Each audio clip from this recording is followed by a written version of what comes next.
वजीर साहब ने भी अच्छी नज़ीर पेश की और तमाम विराजमान सभी महानुभावों को सादर प्रणाम अर्पित करता हूँ। आप सबका बहुत बहुत धन्यवाद, बहुत बहुत आभार प्रकट करता हूँ।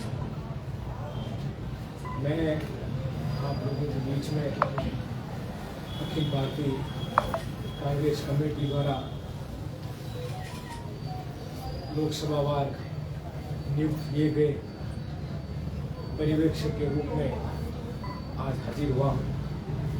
उम्र में बहुत छोटा हूँ, विराजमान आप ज़्यादातर लोग उम्र में अनुभव में मुझसे बड़े हैं, आप समझते हैं सारी बारीकियों को। विराजमान तमाम लोगों ने जो अपने विचार व्यक्त किए, आप सभी के विचारों पर कांग्रेस पार्टी गंभीरता से विचार करेगी। आप सभी के विचारों का, आप सभी के सुझावों को कांग्रेस पार्टी स्वीकार करती है और एक मजबूत मंथन के साथ, मजबूत चर्चा परिचर्चा के साथ आगे की रणनीति कांग्रेस पार्टी तैयार कर इस बात के लिए आप सबको आश्वस्त करती है कि कांग्रेस प्रतिबद्ध है कि बाड़मेर में शीघ्र एक मजबूत और सशक्त संगठनात्मक ढांचा खड़ा हो। सभी लोगों को एकजुट कर एक राय कर सर्वमान्यता के साथ में बाड़मेर जैसलमेर लोकसभा का कांग्रेस पार्टी का प्रत्याशी चुना जाए और एक मजबूत चुनाव हम सब लोग मिलकर लड़े। वर्तमान में जो प्रदेश और देश के हालात हैं वो किसी से छिपे नहीं हैं। आज पिछले 2 ही महीनों में प्रदेश पर जिस प्रकार की परिस्थितियां बनी हुई है, जिस प्रकार के हालात यहाँ बने हुए हैं, जन कल्याणकारी योजनाओं को जिस प्रकार से बंद किया जा रहा है, आप किसी सड़क पर चलते व्यक्ति को भी अगर रुकवा कर पूछेंगे, बेशक उसने विधानसभा चुनाव में कांग्रेस पार्टी को वोट न दिया हो, लेकिन वो भी ये बात मान रहा है कि हमारी भूल थी राजस्थान से कांग्रेस की सरकार को हटाना। ऐसे हालात आज पूरे प्रदेश में बने हुए हैं, लोग इस बात पर चर्चा कर रहे हैं और ऐसे हालात बने, उसी का ये नतीजा भी रहा कि उपचुनाव में व्यक्ति को, जिसे भारतीय जनता पार्टी की सरकार ने आचार संहिता का उल्लंघन करते हुए मंत्री पद की शपथ तक दिलाई, उस व्यक्ति को जनता ने चुनाव हराया और कांग्रेस पार्टी वहां जीत कर आई।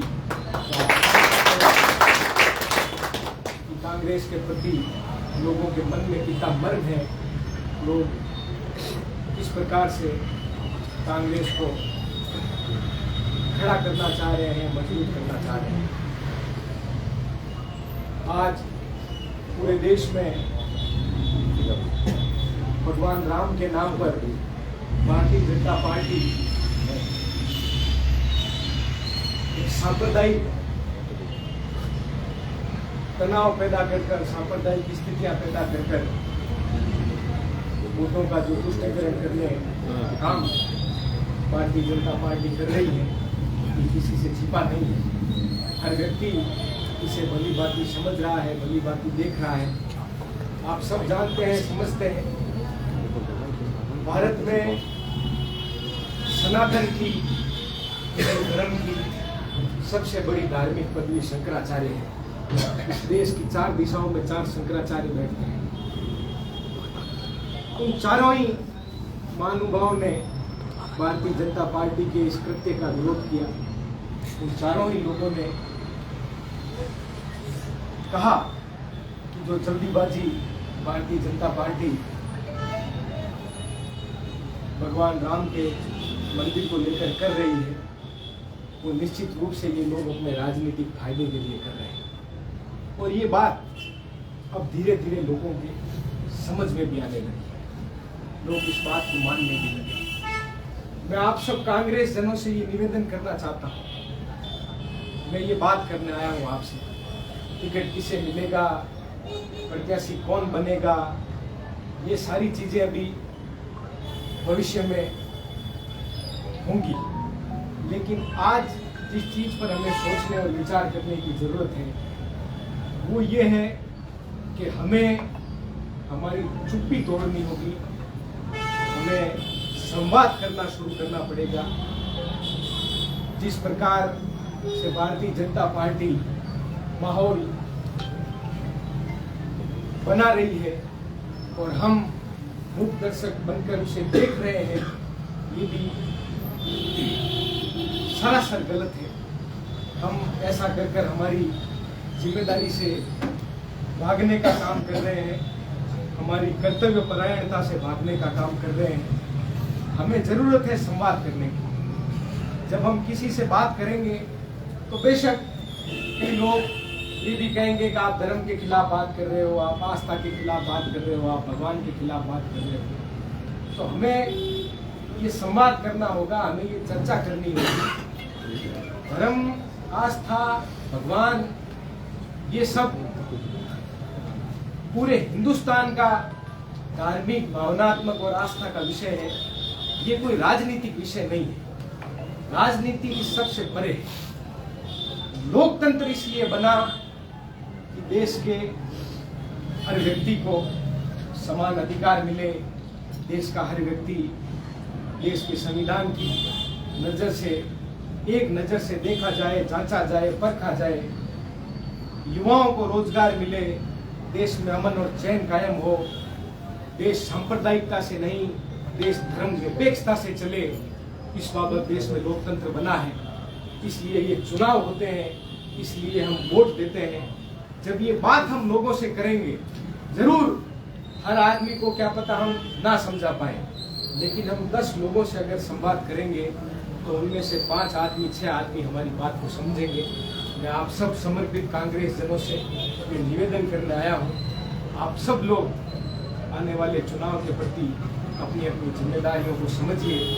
आज देश के नेता राहुल गांधी जी जिस प्रकार से देश की सड़कों पर युवाओं के लिए, युवाओं के रोजगार के लिए, देश में अमन और चैन के लिए लड़ाई लड़ रहे हैं, वो लड़ाई हम सब लोगों को जहाँ हम खड़े हैं, जहाँ हम निवास कर रहे हैं, हमें भी वो लड़ाई इसी तरह यहाँ जारी रखनी होगी।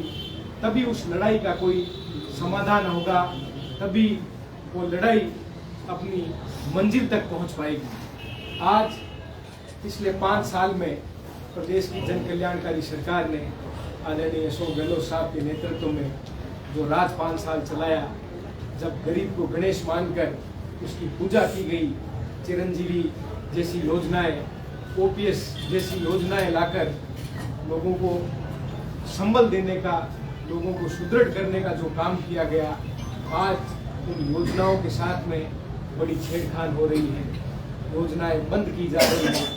ये सारी चीजें जनता को दिख रही है और मैं इस बात का आपसे दावा करता हूं, आप लोग अगर नहीं भी आज बोलोगे कुछ, नहीं भी अपनी जिम्मेदारियों को समझोगे, लोकसभा का चुनाव भी निकल जाएगा, 4 महीने, 6 महीने, 10 महीने और निकल जाएंगे। जिस प्रकार की सरकार भारतीय जनता पार्टी ने राजस्थान की 8 करोड़ जनता को दी है, ये सरकार इस प्रदेश में सुशासन नहीं चला पाएगी। आने वाले 8 महीनों में, 10 महीनों में, 11 महीनों में इस प्रदेश की जनता त्राहिमाम करेगी। ये मैं आप लोगों के सामने कह के जा रहा हूँ। कई लोग मेरे साथी, मीडिया के साथी इस बात को रिकॉर्ड करें, इस बात को लिखें, इस बात को याद रखें कि कांग्रेस पार्टी और कांग्रेस की सरकार लोगों के जिहन में वापस अपनी जगह बनाने लग गई है और थोड़े दिनों में लोगों की जबान पर आपको कांग्रेस का नाम, कांग्रेस पार्टी के चर्चे, कांग्रेस पार्टी का सुनने में आएगा, नजर आएगा। तो ये तो होना ही है, लेकिन हम सब लोग अगर एक कार्यकर्ता के रूप में हम सब लोग हमारी जिम्मेदारी को समझेंगे और आगे बढ़ेंगे तो निश्चित रूप से हमें सुकून की नींद आएगी। हम छाती ठोकर, हम मजबूती से खुली आंखों से कहीं बैठकर अपने काम की बात कर सकेंगे, अपनी पार्टी की बात कर सकेंगे। मुझसे पहले पूर्व वक्ताओं ने जो भीतरघात की बात कही, जो कांग्रेस कार्यकर्ताओं के द्वारा जो एक वादा खिलाफी की बात कही, मैं आप सब लोगों को अवगत कराना चाहता हूं। मैंने भी अभी इस विधानसभा चुनाव में राजस्थान की सबसे बड़ी विधानसभा जोंतवाड़ा से विधानसभा का चुनाव लड़ा है और इन सारी तकलीफों से जूझकर मैंने चुनाव लड़ा है और इनसे मैं निकल कर ही मैं आया हूं। लेकिन जो बीत गया हम उसे बदल नहीं सकते। हम ये प्रयास कर सकते हैं कि इस तरह की घटनाओं की फिर से पुनरावृत्ति नहीं हो और वो प्रयास हम सब लोग मिलकर बड़ी मजबूती से करेंगे। आज हम सबको अपनी अपनी जिम्मेदारी का एहसास करने का समय है, अपनी अपनी जिम्मेदारी पर विचार करने का समय है। जितनी मजबूती से हम लोग अपनी जिम्मेदारी को समझेंगे उतनी मजबूती से हम आगे बढ़ सकेंगे। उम्मीद करता हूँ मेरे शब्दों पर आप सब लोग, आप सभी विराजमान लोग गौर फरमाएंगे। आप सब लोगों ने इतना मान और सम्मान दिया, उसके लिए आप सबका आभार प्रकट करता हूँ। लगातार लोकसभा चुनाव तक आप लोगों के बीच में आता रहूँगा। ब्लॉक स्तर पर हम लोग बैठ के लेते रहेंगे। आप लोगों के सुझावों को प्रदेश नेतृत्व से, राष्ट्रीय नेतृत्व से लगातार अवगत कराने का काम करूँगा। प्रयास करूँगा कि नौजवानों को कांग्रेस पार्टी की विचारधारा से जोड़कर एक मजबूत लोकसभा का चुनाव हम सब लोग लड़ें। आप सबका बहुत बहुत धन्यवाद। बहुत बहुत शुक्रिया आदरणीय अभिषेक चौधरी जी ने कांग्रेस पार्टी की रीति नीति